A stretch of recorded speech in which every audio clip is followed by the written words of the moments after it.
karena telah memberikan nikmat sehat serta nikmat iman kepada kita semua, sehingga kita semua dapat hadir pada acara diseminasi budaya positif SD Negeri Duren Jaya 4. Nanti apa itu diseminasi nanti akan dijelaskan oleh Ibu Dian Anggraini. Oke. Pada pagi hari ini saya akan membacakan susunan acara. Yang pertama adalah pembukaan. Yang kedua menyanyikan lagu wajib nasional Indonesia Raya. Yang ketiga sambutan dari Ibu Kepala Sekolah. Yang keempat pemaparan materi. Yang kelima tanya jawab. Dan yang terakhir adalah penutup. Untuk mengefisiensi waktu, marilah kita buka acara pada pagi hari ini dengan membaca basmalah bersama-sama. Selanjutnya adalah mari kita menyanyikan lagu Indonesia Raya yang akan dipimpin oleh Ibu Maisaro SPD. Kepada hadirin dimohon berdiri.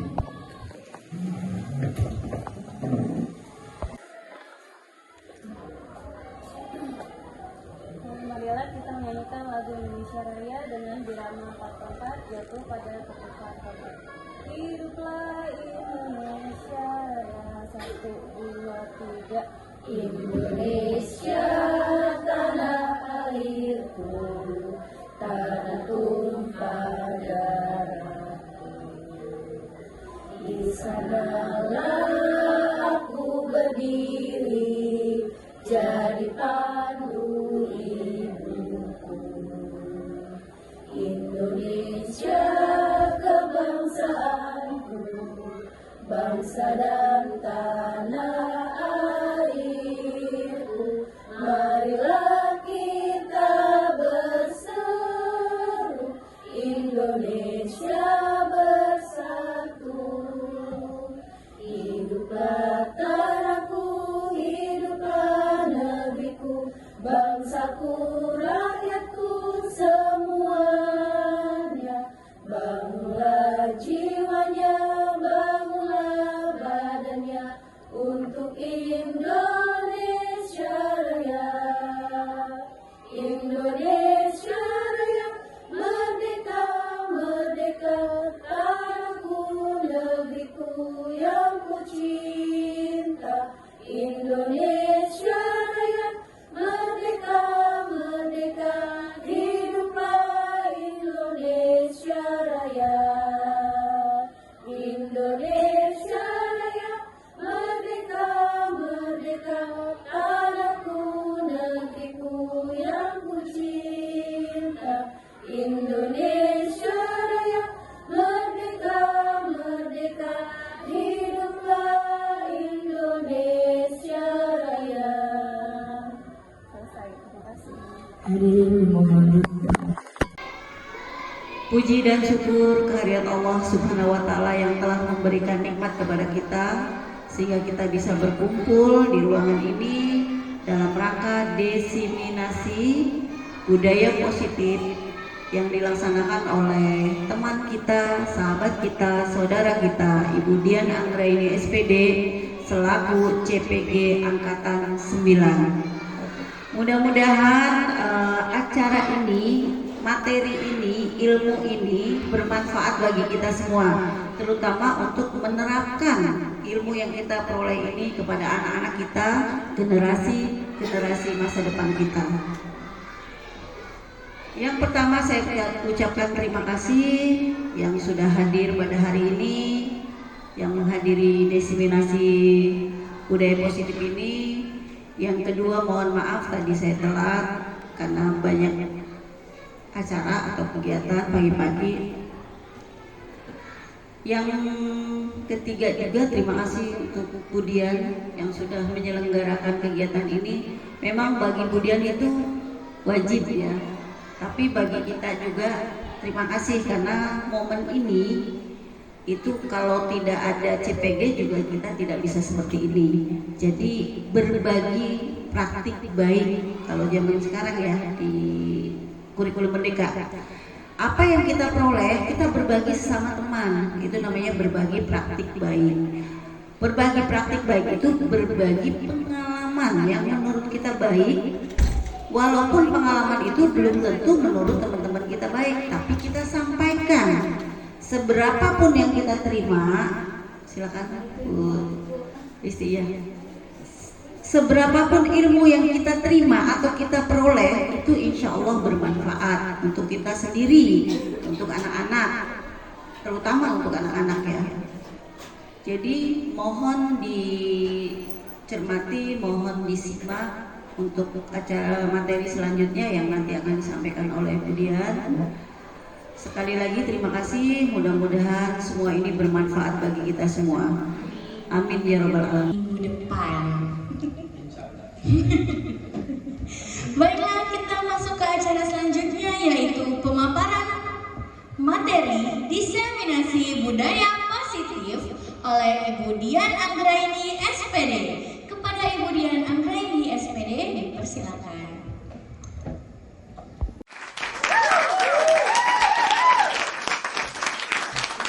Sejahtera untuk kita semua. Sebelumnya saya ingin mengucapkan terima kasih atas kehadiran Bapak Ibu semua dalam kegiatan diseminasi positif ini. Insya Allah kegiatan hari ini akan ada manfaatnya untuk kita, terutama untuk anak-anak. Begitu. Tadi ada yang nanya, Bu, diseminasi itu apa?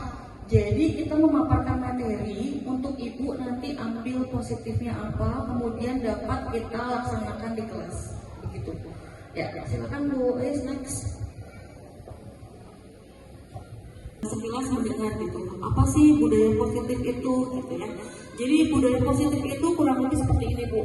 Jadi dalam diri kita itu mempunyai nilai-nilai, mempunyai keyakinan-keyakinan kita sebagai guru. Nah kira-kira nilai-nilai dan keyakinan itu nantinya akan kita sebarkan ke anak murid untuk keberlangsungan mereka gitu. Jadi dengan nilai dan keyakinan yang kita punya, kita nantinya akan dapat menyebarkan kepada peserta didik atau murid supaya kita bisa menyelenggarakan pendidikan yang berpihak pada murid. Nah, di sini ada beberapa konsep dari inti budaya positif. Dimulai dari perubahan paradigma belajar, disiplin positif, nilai-nilai kebajikan, kebutuhan dasar manusia, motivasi perilaku manusia, posisi kontrol guru, keyakinan kelas, dan juga yang terakhir adalah segitiga restitusi. Saya yakin nanti semuanya di sini yang akan kita bahas itu nanti akan ada kaitannya dengan pengajaran kita di kelas. Begitu. Next. Nah, di sini saya akan mulai dengan pembelajaran dengan paradigma baru. Seperti yang kita ketahui, sekarang kita sedang berada di kurikulum Merdeka Mengajar. Nah, di sini ada nilai-nilai dari profil pelajar Pancasila. Nah, ini adalah yang saat ini sedang akan kita upayakan untuk terwujud. Pembelajaran dengan paradigma baru merupakan pembelajaran yang dirancang berdasarkan pembelajaran berdiferensiasi sehingga para murid belajar sesuai kebutuhannya berdasarkan tahap perkembangannya sesuai teori psikologi modern untuk mewujudkan profil pelajar Pancasila. Oke, sebelumnya di sini saya ingin bertanya kepada Bapak Ibu, apakah ada yang tahu apa sih pembelajaran berdiferensiasi itu? Pembelajaran yang memfasilitasi anaknya itu sesuai dengan gaya belajarnya.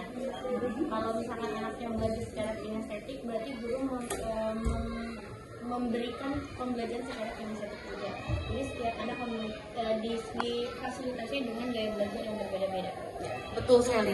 Jadi pembelajaran berdiferensiasi itu kita menyediakan proses pembelajaran di kelas sesuai dengan kebutuhan murid. Gitu. Jadi kita harus mengupayakan dulu nih, kita dari awal sudah menganalisis gaya belajarnya, kebutuhan belajarnya, kemudian dia sukanya bagaimana. Nah, itu adalah pembelajaran berdiferensiasi. Contohnya begini Bapak Ibu, ada konsep yang salah mengenai pembelajaran diferensiasi. Jadi karena dibilang harus sesuai dengan kebutuhan, misalnya di kelas saya punya 3 anak yang pintar, begitu, dia ngerjain soalnya cepat. Nah, yang sisanya itu sesuai dengan waktu atau ada yang lambat gitu. Nah, anak yang 3 orang ini saya berikan soal tambahan 10 soal misalnya supaya nggak ribut di kelas. Nah, itu bukan pembelajaran diferensiasi. Itu kita nambahin soal per anak, itu bukan diferensiasi. Gitu. Tapi nanti akan kita bahas kemudian ya.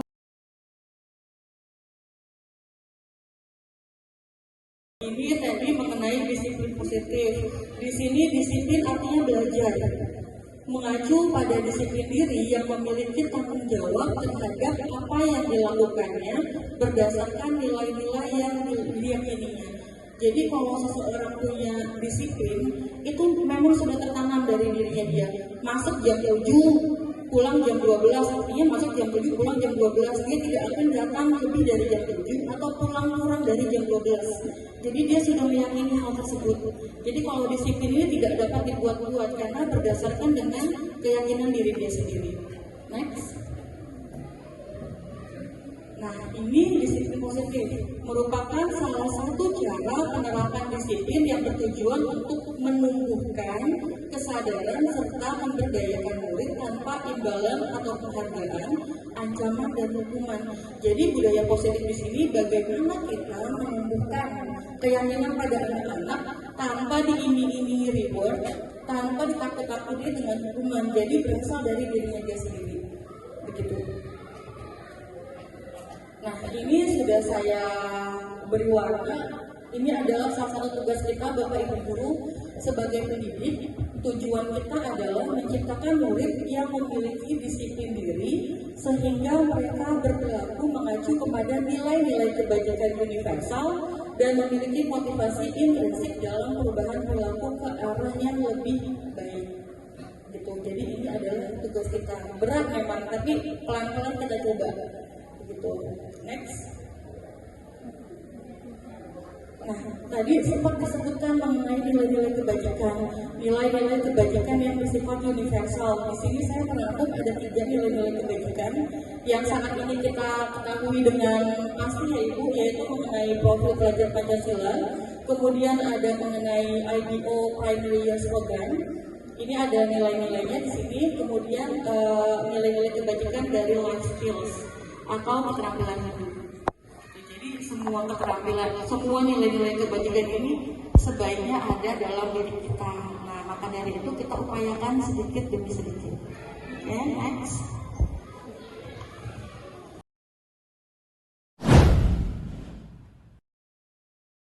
Sekarang kita pindah ke kebutuhan dasar manusia. Gak terasa kita udah 4 materi yang kita bahas. Di sini kebutuhan dasar manusia adalah segala sesuatu yang kita lakukan untuk mendapatkan apa yang kita inginkan. Seluruh tindakan yang kita lakukan memiliki tujuan tertentu dan semua usaha terbaik yang kita lakukan adalah dalam rangka agar kebutuhan dasar kita terpenuhi dengan baik.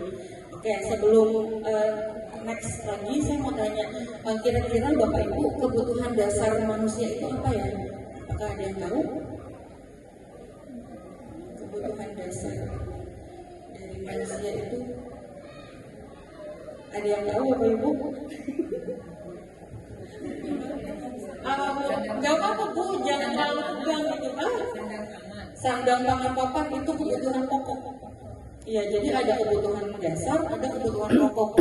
Nah, kebutuhan pokok itu yang sandang pangan papan. Nah, ini beda lagi, ini namanya kebutuhan dasar manusia. Oke, kita bahas ya Bapak Ibu. Next. Nah, di sini ada 5 kebutuhan dasar manusia. Yang pertama adalah bertahan hidup. Ya, bagaimana cara kita bertahan hidup gitu ya, dengan bekerja begitu. Kemudian kasih sayang dan rasa diterima. Dalam diri kita semua, itu kita pasti menginginkan rasa kasih sayang. Kita ingin diterima, entah di lingkungan kita ataupun di lingkungan keluarga. Kemudian kaitannya dengan guru adalah rasa ingin diterima oleh seluruh murid. Gitu. Kemudian penguasaan. Setiap manusia pada dasarnya itu ada rasa ingin berkuasa. Nah, kemudian kebebasan, setiap manusia itu pasti ada rasa ingin bebas, tidak ingin diatur. Kemudian ada kesenangan. Nah, kita pasti punya hal-hal yang mana sih yang bisa membuat kita senang. Nah, ini adalah kebutuhan dasar manusia. Nah, sama anak-anak pun mempunyai kebutuhan-kebutuhan dasar ini. Gitu. Jadi sambil kita melihat anak, sambil kita identifikasi kira-kira kebutuhan dasar si A yang penguasaan begini. Begitu Bapak Ibu. Next.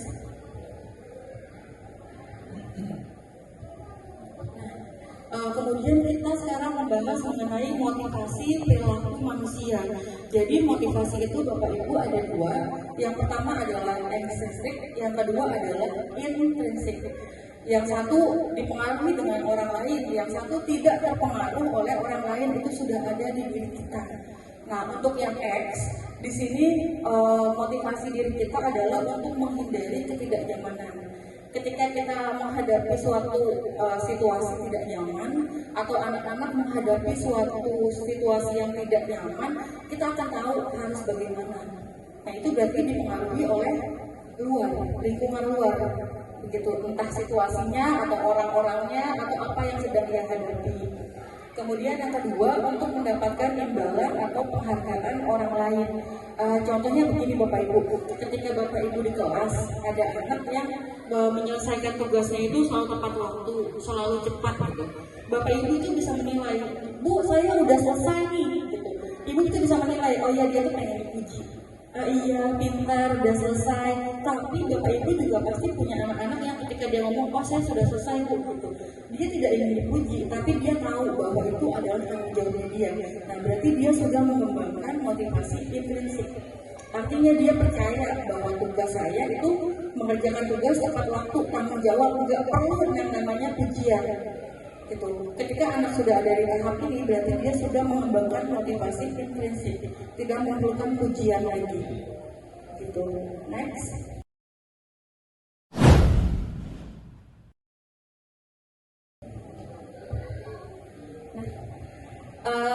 Ini saya akan memasuki ke pemaparan mengenai hukuman Bapak Ibu. Ya, sebenarnya ketika saya pun mempelajari materi ini, saya itu banyak berkaca gitu. Ya saya ternyata belum benar banget nih jadi guru begitu. Jadi mudah-mudahan Bapak Ibu juga bisa merefleksikan ke diri Bapak Ibu mengenai materi hukuman ini gitu. Karena saya pun sedang belajar gitu untuk berpindah ke posisi begitu, nanti kita akan masuk. Dan yang pertama Bapak Ibu, di sini saya mau tanya sama Bapak Ibu nih, untuk yang pertama, pemberian hukuman dapat mendisiplinkan murid, apakah Bapak Ibu setuju atau tidak? Tidak. Nah, oke, yang tidak, saya mau tanya, kenapa tidak tulis? Karena tidak selalu hukuman itu bisa membuat anak disiplin. Oke, tidak selalu melalui hukuman anak-anak itu akan disiplin. Oke, ada lagi yang lain? Bu Teti? Oh, sama. Alasannya sama. Jadi Bapak Ibu di sini tidak setuju pemberian hukuman dapat mendisiplinkan murid ya. Oke, pertanyaan yang kedua, pemberian hadiah meningkatkan prestasi murid. Setuju nggak Bapak Ibu? Tidak. Kebiasaan nanti. Tapi apakah iya gitu, ketika kita memberikan hadiah kepada anak, nanti dia akan meningkat gitu, entah prestasinya, entah disiplinnya, bisa jadi. Oke, mungkin awalnya bisa, tapi nanti seterusnya ya jadi pembiasaan begitu. Oke, tidak masalah. Yang ketiga, guru harus bisa memberikan solusi apabila murid bermasalah. Setuju? Setuju. Oke. Yang terakhir, guru berperan sebagai teman bagi murid. Setuju? Yakin? Yakin? Yakin. Oke. Oh, tunggu. Next. Nanti kita bahas. Nah, di sini Bapak Ibu, ketika kita melihat murid kita bermasalah, ada 3 hal yang namanya hukuman, ada yang namanya konsekuensi, ada yang namanya restitusi. Nah, hukuman itu tidak terencana. Jadi ketika kita memberikan hukuman, si murid itu nggak tahu apa yang akan terjadi gitu, karena hukuman itu tidak tertulis. misalnya nggak ngerjain PR disuruh ngapain ya, mungkin ada bapak ibu guru yang nyuruh nyapu, mungkin ada bapak guru yang nyuruh setelah berdiri depan kelas gitu. Jadi kalau hukuman itu si murid tuh lagi tidak bisa menebak apa yang akan terjadi, kemudian bersifat satu arah dari guru ke murid begitu. Kemudian berupa hukuman fisik atau psikis. Nah kemudian ada yang namanya konsekuensi. Nah kalau konsekuensi ini lebih terencana, disepakati sesuai peraturan. Kemudian murid dibuat tetap nyaman dan sikap guru selalu memonitor murid. Kemudian ada yang namanya restitusi. Di restitusi ini adalah proses menciptakan kondisi bagi murid untuk memperbaiki kesalahannya dia. Proses kolaboratif antara guru dengan murid yang mengajarkan murid untuk mencari solusi sendiri. Gitu. Jadi kalau hukuman udah guru yang memutuskan begitu. Kalau di konsekuensi memang guru yang memutuskan gitu, tapi murid dibuat nyaman oleh kita. Nah, di restitusi dia yang harus mencari solusi sendiri. Begitu. Next, Bu Ais. Nah, di sini saya punya beberapa pertanyaan. Ada 12 pertanyaan Bapak Ibu. Di sini kita harus memutuskan setiap poin ini dia adalah hukuman atau konsekuensi. Begitu. Nah, yang nomor 1, mencatat 100 kali dalam buku, kalimatnya tulisannya saya tidak akan terlambat lagi karena dia datang terlambat ke sekolah. Kira-kira ini hukuman atau sanksi? Sanksi atau konsekuensi gitu. Hukuman atau konsekuensi deh gitu. Hukuman atau konsekuensi? Konsekuensi. Oke, yang menjawab hukuman kenapa Bu? Karena tidak ada kesepakatan sebelumnya. Karena tidak ada kesepakatan Dan guru. satu arah. Oke, yang sanksi kenapa? Palemon tadi sanksi. Balemon. Kenapa sanksi Pak? Ya, karena dia harus mencatat 100 kali. Jadi jawaban yang tepat itu adalah konsekuensi Bapak Ibu. Kenapa konsekuensi? Karena di sekolah kan sudah ada peraturan tertulis ya Bapak Ibu, tidak boleh terlambat. Nah dia terlambat, berarti konsekuensinya dia harus menulis 100 kali begitu. Oke, yang kedua, lari mengelilingi lapangan 2 kali karena terlambat hadir di sekolah. Konsekuensi atau hukuman? Apa? Apa? Konsekuensi. Apa Bu? Hukuman. Konsekuensi atau hukuman? Konsekuensi. Ya, Luis kenapa hukuman? Karena tidak tertulis. Karena tidak tertulis. Begitu. Ini adalah hukuman Bapak Ibu.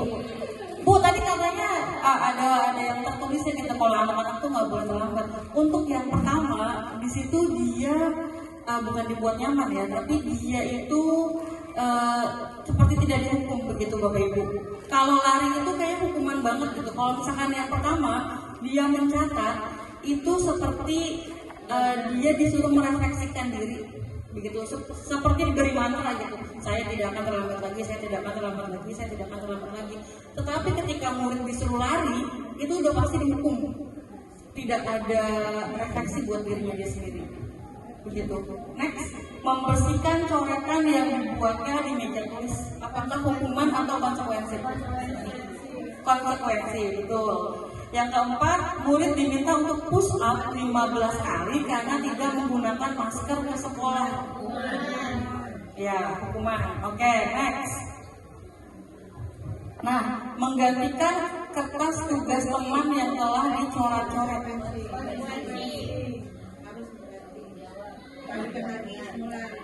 Ya, konsekuensi. Oke. Nomor 6, berjemur di lapangan basket jam 12 siang karena mengobrol dengan teman. Hukuman. Oke. Murid diminta bertelanjang kaki atau nyeker sepanjang hari karena tidak menggunakan sepatu warna hitam sesuai peraturan sekolah. Konsekuensi. Oke. Yang ke-8, berdiri di depan kelas sambil mengangkat satu kaki karena tidak bisa menjawab pertanyaan.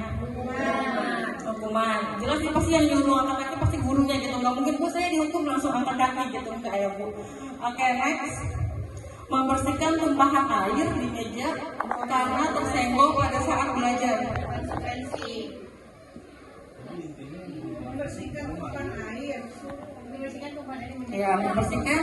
Kan numpai harus. Iya, konsekuensi ini tanggung jawab. Akibat dari yang dia lakukan. Iya. Jadi konsekuensi atau hukuman? Konsekuensi, ya betul. Yang ke-10, kehilangan 10 menit jam istirahat untuk mengerjakan tugas karena terlambat datang dan tertinggal pelajaran selama 10 menit. Konsekuensi atau hukuman? Konsekuensi. Yang ke-11 hampir sama. Konsekuensi. Nah, yang 12 nih, Palemon. Lari mengelilingi lapangan 2 kali karena terlambat 10 menit untuk pelajaran PJOK. Hukuman atau konsekuensi, Kak? Hukuman atau konsekuensi, Bu?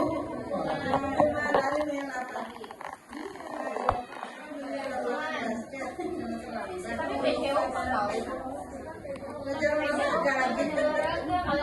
Kalau saya ganti deh, bukan pelajaran PJOK, pelajaran tematik gitu. Iya. Jadi hukuman atau konsekuensi Bapak Ibu?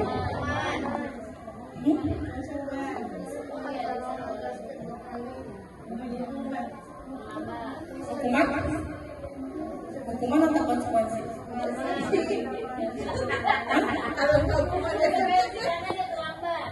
Iya, ini jatuhnya bukan hukuman tapi konsekuensi.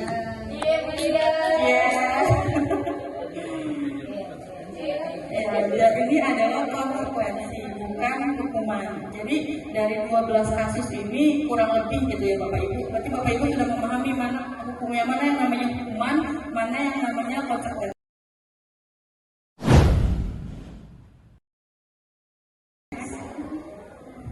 Nah, Bapak Ibu, di sini ada 5 posisi guru. Nah, ada 5 posisi guru terkait dengan pemberian hukuman kepada murid. Yang pertama ada yang namanya penghukum, yang kedua pembuat rasa bersalah, yang ketiga teman, yang keempat pemantau, yang kelima itu manajer. Kalau kita lihat dari urutan, berarti yang paling parah gitu atau yang paling rendah adalah penghukum. Nah, yang paling baik yang seharusnya kita punya adalah manajer. Nah, tadi teman ada di mana Bapak Ibu? Ada di tengah. Oke, nanti kita bahas satu-satu. Next. Nah, di sini saya punya contoh Bapak Ibu. Contohnya adalah penerapan 5 posisi kontrol yang tadi. Kasusnya adalah murid tidak memakai atribut lengkap pada saat upacara bendera. Pas banget nih sekarang hari Senin. Ini ada seorang guru yang langsung lihat wajahnya aja menyeramkan gitu ya. Ya, berusaha. Di sini dia berkata gitu, hormat kepada bendera selama 1 jam. Nah, berarti dia posisi yang mana Bapak Ibu? Nah, ini adalah posisi penghukum. Pokoknya kalau salah harus dihukum. Gak mau tahu apapun alasannya, salah dihukum. Begitu. Di sini diibaratkan muridnya menangis gitu, karena seharusnya tidak seperti itu. Next. Masih kasus yang sama. Di sini si guru berkata, sudah berapa kali Bapak memberitahu kamu, Bapak sangat kecewa padamu. Posisi yang mana Bapak Ibu? yang kedua yang Iya, membuat rasa bersalah. Gitu. Jadi di sini guru itu bikin murid tuh kan, saya salah kan gitu. Gara-gara kamu nih Bapak jadi dimarahin nih. Gara-gara kamu nih jadi Bapak nih yang ditegur. Gitu. Jadi di sini posisi guru adalah sebagai pembuat rasa bersalah. Begitu. Next.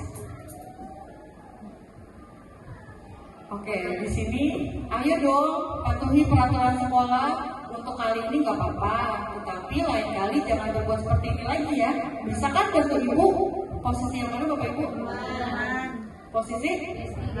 Besti, teman. Oke. Ya, jadi ini di sini guru memposisikan diri dia sebagai seorang teman. Kira-kira kira-kira Bapak Ibu, ketika kita memperlakukan murid kita di dalam kelas sebagai teman, entah itu ketika dia melakukan kesalahan atau tidak ya Bapak Ibu, kira-kira positifnya apa, negatifnya apa Bapak Ibu? Ketika kita posisinya itu sebagai teman, positifnya apa Bapak Ibu? Murid jadi lebih dekat dan bisa dengar. Oke, murid jadi lebih dekat, lebih terbuka gitu sama kita. Negatifnya apa Bapak? Jadi lebih gampang. Ya, lebih membangkang, kendornya nilai-nilai kesopanan begitu ya Bapak Ibu ya. Ya, oke, next. Nah, ini yang satu tingkat lebih baik daripada teman begitu. Hari ini kamu sudah melanggar peraturan sekolah, kamu tahu kan konsekuensinya? Sekarang silakan ke koperasi sekolah untuk membeli atribut dan jangan diulangi lagi. Ini posisi yang mana Bapak Ibu? Sebelum manajer,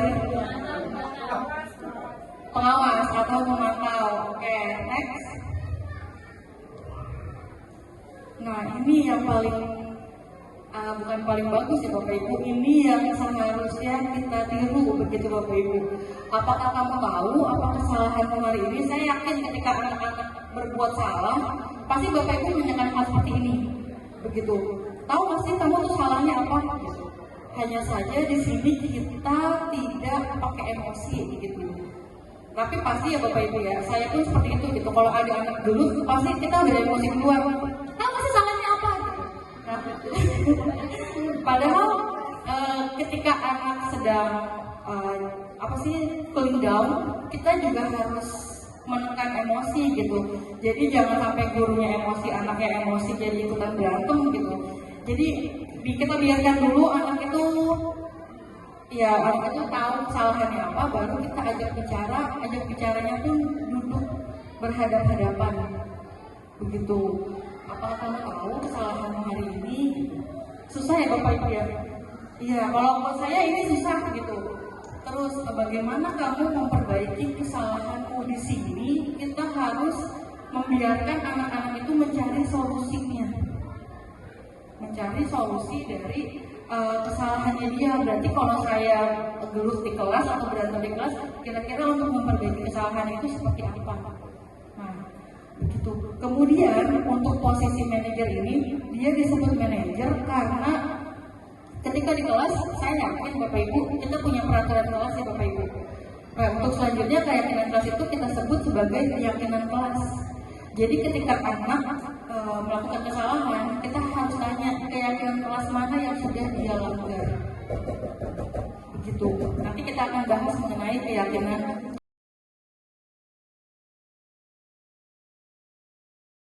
Ini kayaknya udah mulai ada yang ngantuk. Tadi saya intip dari belakang. Kita SDG dulu sebentar Bapak Ibu. Mudah-mudahan sih nggak tahu SDG-nya apa. Saya akan berikan clue kepada Bapak Ibu semua. Clue-nya adalah bumi itu bulat. Oke? Ada yang tahu? Jamesnya nggak tahu. Bumi itu bulat. 9 itu 1. 18 itu 2. 26 adalah 1. 29 berapa Bapak Ibu? Oke, clue-nya adalah bumi itu bulat. Bumi itu bulat. Ya, 9 adalah 1. 18 itu 2. 26 itu 1. 29 berapa? 1. Oke, yang lainnya nanti dulu. Oke, kalau 28 berapa? 2. Oke, 100? 2. Iya, jadi kita lihat di angka itu ada lingkaran atau bulatnya itu ada berapa?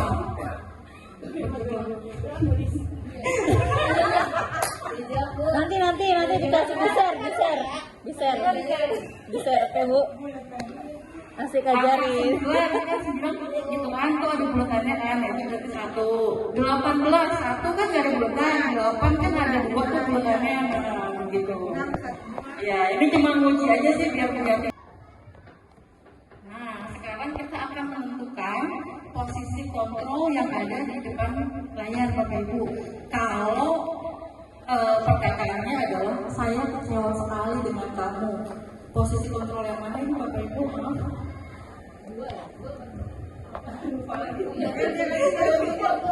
Saya kecewa sekali dengan kamu. Posisi kontrol yang mana? Yang kedua, membuat rasa bersalah. Oke, next. Apa rencanamu untuk menyelesaikan masalah ini? Manajer. Oke, next. Ayolah, lakukan demi ibu ya. Oke, teman. Satu lagi, kamu tidak akan mendapatkan nilai jika tidak mengerjakan tugas.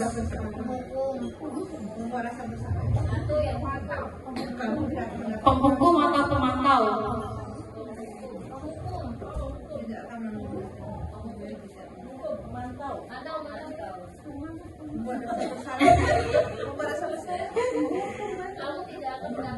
Kamu tidak akan mendapatkan nilai jika tidak mengerjakan tugas.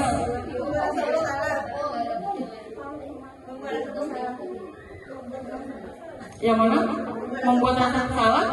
Apakah kalau kita ngomong sama murid, kamu nggak bakalan nilai jika kalau nggak ngerjain tugas gitu? Apakah akan timbul rasa bersalah? Enggak. Yang mana Bapak Ibu? Penghukum? Oke, kalau penghukum kan supaya dia dapat nilai begitu. Berarti kalau penghukum kira-kira kalau perkataan seperti ini kasusnya apa Bu? Berat ini kasus.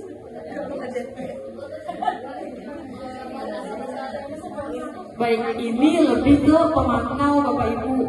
Jadi ketika kita bicara dengan anak-anak, kamu tidak akan dapat nilai kalau nggak ngerjain tugas. Sekarang silakan kerjakan tugas kamu, besok jangan dilaksanakan, jangan diulangi lagi. Begitu. Oke, next Bu. Nah, sekarang mengenai keyakinan kelas. Ketika kita baru masuk ya Bapak Ibu di awal ajaran baru biasanya kita sudah membuat peraturan kelas gitu. Mana yang boleh, mana yang nggak boleh. Harus ngapain aja sih di kelas. Nah selanjutnya itu akan kita ganti kata-katanya itu bukan peraturan kelas lagi, tapi lebih kepada keyakinan kelas. Kenapa keyakinan kelas? Karena keyakinan kelas itu dibentuk oleh anak-anak sendiri berdasarkan hal-hal yang mereka percayai. Gitu, berdasarkan hal-hal yang mereka yakin. Kalau saya udah nulis keyakinannya ini, berarti saya tahu konsekuensinya jika melanggar. Begitu. Next. Nah ini tadi udah saya bahas. Next. Nah di sini untuk pembentukan kelas, seandainya di kelas Bapak Ibu belum membentuk keyakinan kelas, nggak apa-apa kita mulai dari sekarang. Begitu. Saya pun mengulang lagi gitu ya, tadinya peraturan kelas minggu kemarin saya ubah menjadi keyakinan kelas. Di sini keyakinan kelas itu bersifatnya abstrak, kemudian berupa pernyataan yang universal dibuat dalam pernyataan positif. Nggak boleh jangan terlambat, tidak boleh mengobrol, dilarang apa gitu. Jadi tidak ada kalimat negatif, tapi semuanya harus kalimat yang positif. Semua murid dilibatkan saat membuat keyakinan kelas, kemudian sedikit aja agar mudah diingat. Tapi kemarin sih saya diberitahu untuk kelas tinggi paling tidak 10 begitu. Tapi kalau kelas rendah mungkin 5 itu cukup gitu supaya anaknya ingat gitu, nggak lupa. Kemudian sesuai dengan kondisi kelas dan sekolah sehingga mudah diterapkan. Oke, next. Oke, ini adalah contoh keyakinan kelas saya Bapak Ibu. Nah, di sini saya membuat sama anak-anak. Jadi mereka membentuk sendiri nih keyakinan kelas mereka tuh apa gitu. Jadi saya minta buat 5. Nah, ketika saya muter, mereka itu menggunakan kalimat negatif. Nah, kemudian challenge yang kedua, mereka harus mengubah 1-5 keyakinan mereka jadi kalimat positif. Kata-kata jangan, tidak boleh, dilarang itu berusaha diubah sama mereka. Nah, ini adalah hasilnya. Nah, kemudian di sini saya mencoba untuk merangkum 10 berdasarkan apa yang sudah anak-anak buat. Kemudian ditulis di papan tulis, disepakati jangan sampai ada satu orang yang nggak setuju. Jadi semuanya harus setuju. Sekalian kita juga bikin hukumannya. Begitu. Jadi kalau kamu tidak melaksanakan atau melanggar, kira-kira hukumannya akan seperti apa begitu. Karena penyakit kelas 6 kan agak kurang sopan gitu ya Bapak Ibu dalam manggil teman, belum lagi nama orang tua gitu. Jadi keyakinan kelas ini agak cukup mengerem anak-anak begitu. Karena kita sepakat kalau kamu ngatain nama orang tua atau manggil teman dengan sebutan orang tua, maka hukumannya adalah menuliskan surat buat si bapaknya itu gitu. Misalnya ngatain bapaknya siapa gitu, jadi dia harus bikin surat ke bapaknya itu, permintaan maaf karena saya sudah tidak sopan memanggil nama anak dengan nama bapak gitu, dan si bapak itu harus tanda tangan. Itu yang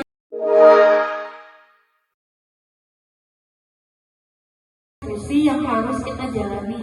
Ada tahapan-tahapannya. Tahapan yang pertama adalah menstabilkan identitas, yang kedua validasi tindakan yang salah, dan yang ketiga adalah menanyakan keyakinan. Oke, next kita bahas. Nah, di sini segitiga restitusi itu adalah suatu proses dialog, makanya diminta untuk guru dengan murid itu duduk, yang dijalankan guru atau orang tua agar dapat menghasilkan siswa yang mandiri dan bertanggung jawab. Oke, next.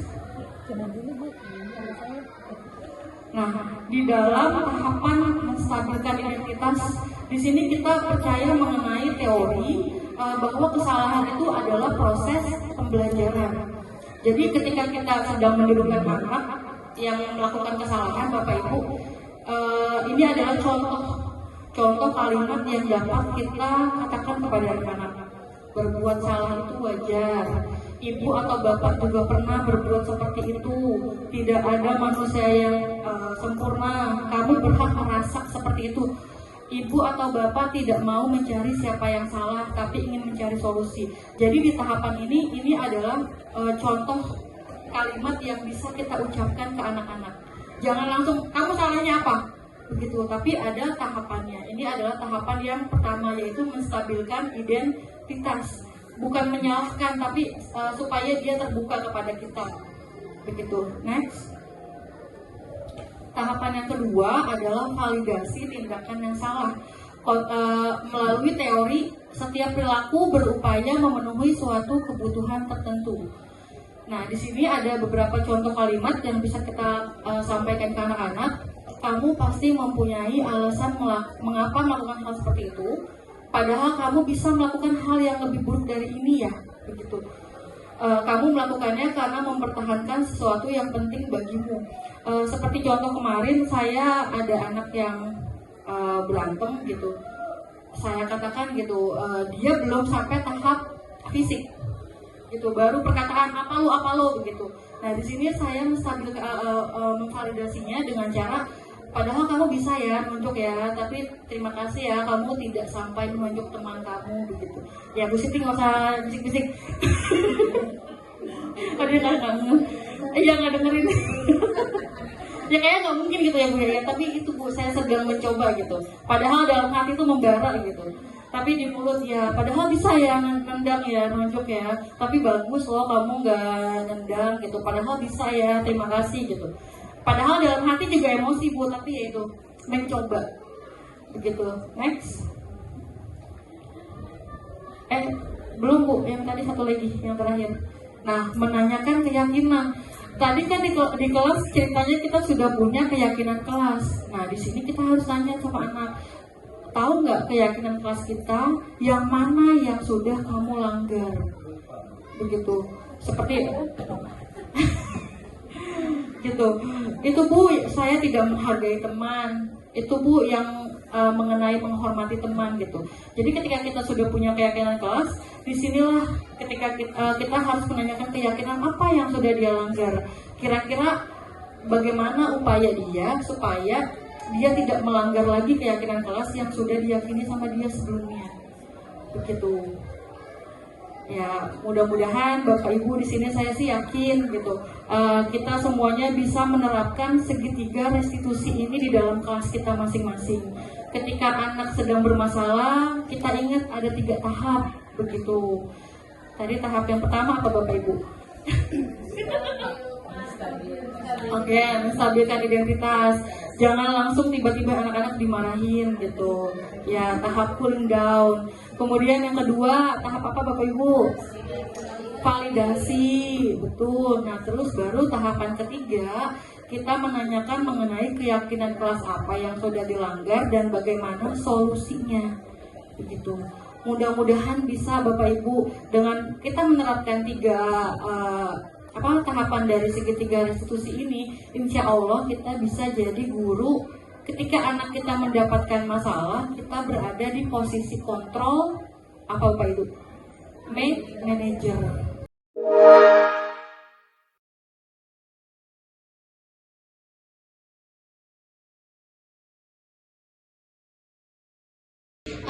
Sekian dari pemaparan dari Bu Dian. Semoga kita bisa sama-sama mengambil hal-hal yang positif, diaplikasikan lagi di dalam kelas. Kita harus bisa menjadi guru yang disayangi dan dirindukan kehadirannya. Dengan cara apa? Yang tadi, kita kalau anak berbuat salah jangan langsung dijudge, tapi kita validasi dulu, kita calling down dulu, benar kan tuh bahasa Inggrisnya. Terus kita kasih pertanyaan lagi ke dia harus berbuat apa agar bisa merefleksi diri. Nah, sama-sama kita berubah menjadi guru yang tergerak, bergerak, dan saling menggerakkan. Betul, Budian? Asli. Jangan lupa yang masih muda ikut CGP biar ada Budian selanjutnya. Salah ya. Baik. Sekian acara pada hari ini. Mari sama-sama kita membacakan hamdalah. Alhamdulillahirrahmanirrahim. Semoga setelah dari sini bukan hanya masuk kuping kanan keluar kuping kiri, tapi singgah dulu di tengah-tengah, masuk ke dalam otak dan resapi ke dalam hati masing-masing. Apa?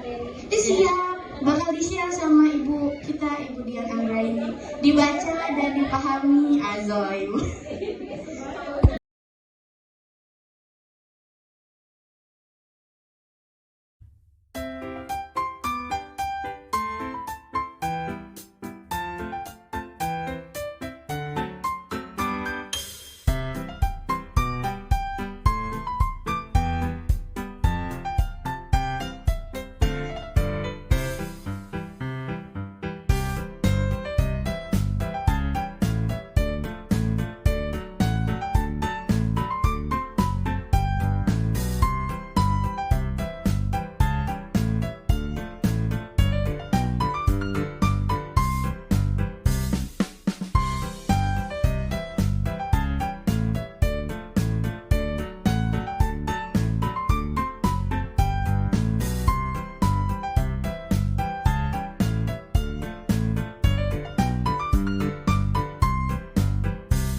Oke,